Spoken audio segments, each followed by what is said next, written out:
Join us for another Bithead review.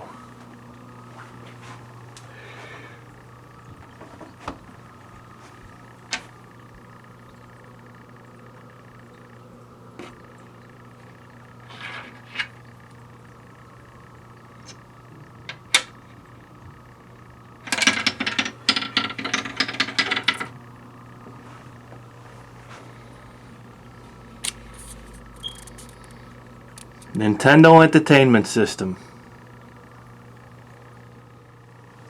Okay, we ran into a little problem. We have 48 Nintendo games, and we only have 33 slots on the Wheel of Wisdom. So what I did is, I wrote the numbers 1 through 48 on these pieces of paper right here. We throw them into the hat, shake it up, pick a number. And whatever the number is, we go back up here, and we count top, down, left to right, to pull the game. Here we go.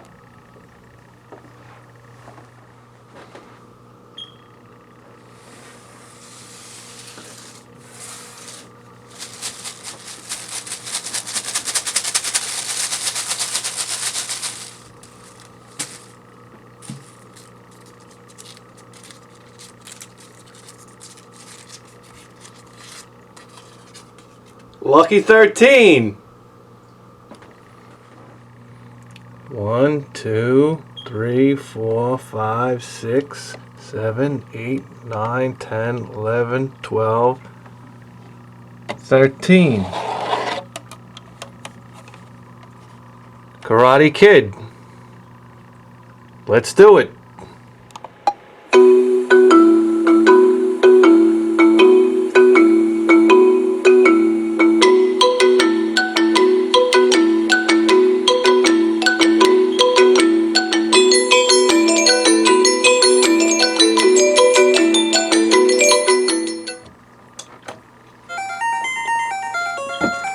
Alright, so here we have the opening screenshot, which is Daniel-san and Mr. Miyagi.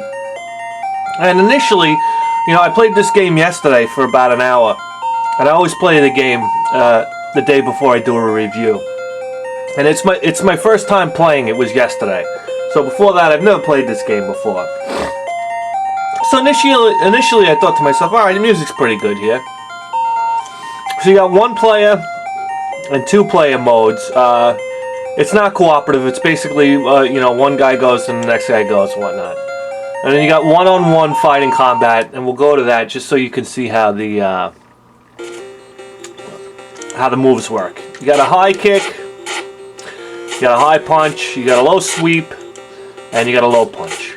And up here, if you see that C and that D, throughout the game you'll collect C's and D's. C's give you the crane kick, and D's give you the drum punch.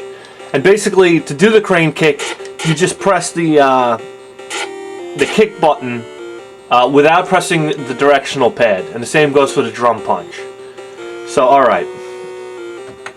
Let's get the game started here.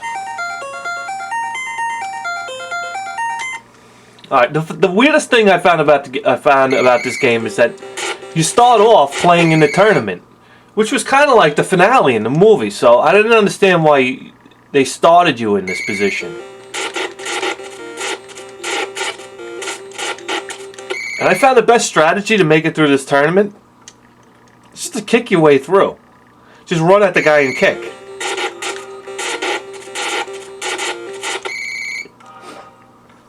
Alright, and now this is the final round, and if I remember correctly, we're fighting Johnny now.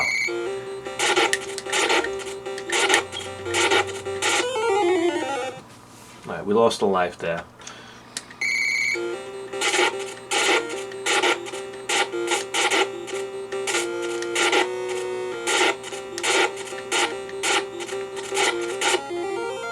So, you'd think the last guy would be a little more challenging than that.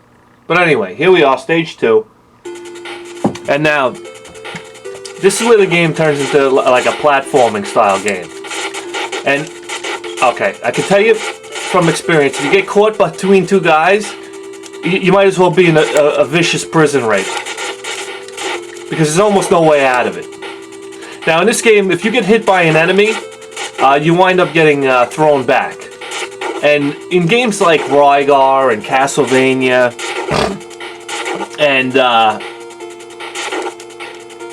Ninja Gaiden, that kind of behavior is acceptable because the rest of the game makes up for it. But in this game, it's just ridiculous.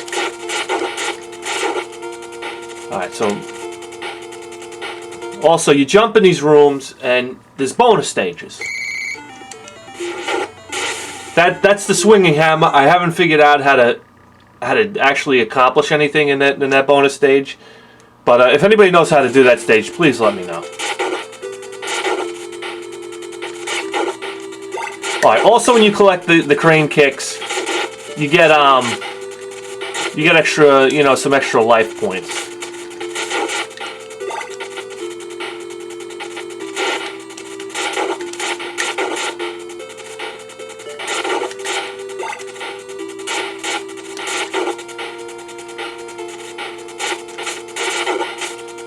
There's this girl here hanging in midair. She gives you a full life meter. I don't really understand it, but hey. I'm not going to complain. I just got full life.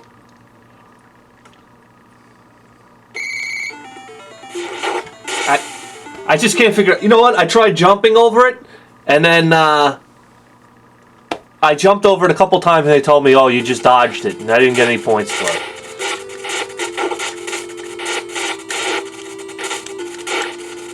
Alright, the gameplay, I can't begin to tell you how frustrating it is.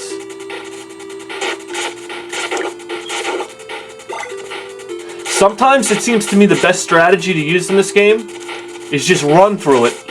Like, look, boy, oh boy, oh boy. Alright, we just went for a swim.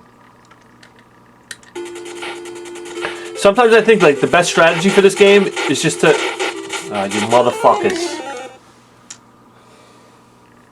The best strategy for this game is to shut it off and never play it again. Okay, like I was saying, sometimes you just treat this game like a speed run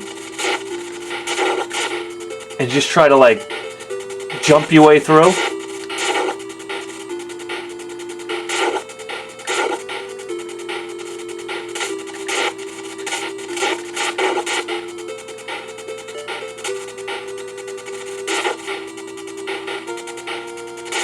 If you can get two of these guys behind you, you're in good shape. Because you can basically just run through the board at that point. But you're not in good shape. You know why? Because you're not enjoying the game. Alright, here we are at the boss here.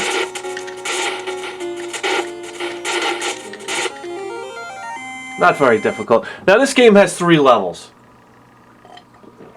3 too many if you ask me.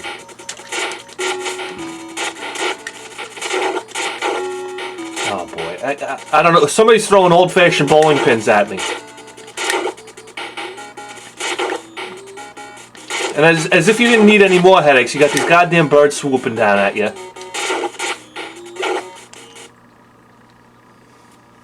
There we go. We got it this time, right? Wrong. Right in the water.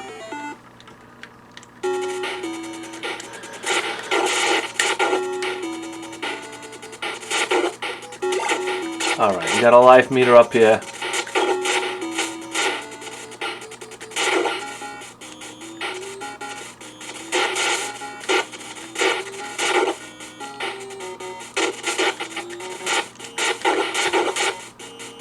Sometimes you gotta pull out the crane kick on these guys. Oh boy, oh boy. Just try to get up a flight of stairs in this game.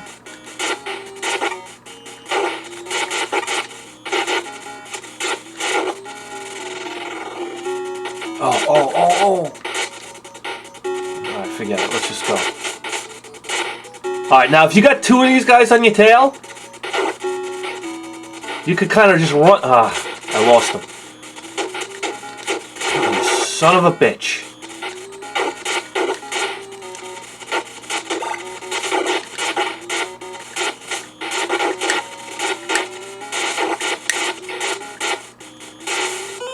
Okay.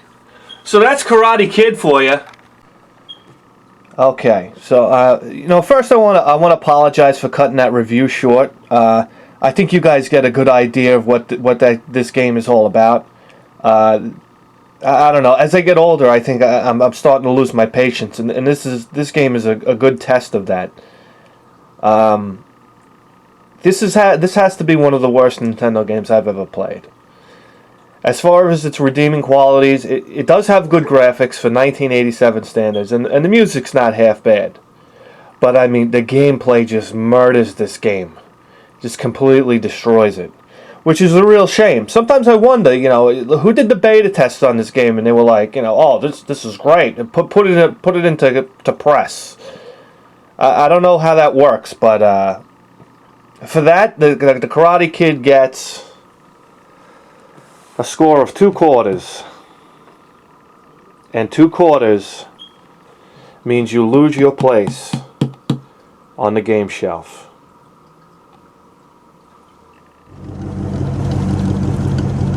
I don't care how many times you paint the fence, how many cars you wax, or how many decks you sand, you're not going to master this game.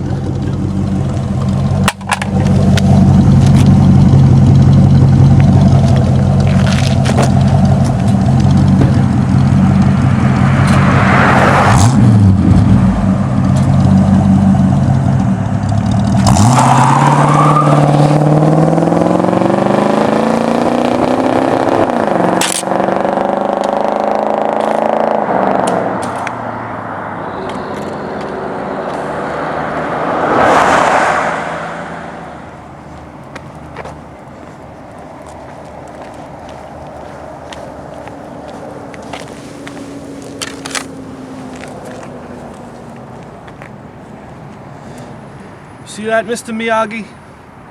Put that in your chopsticks.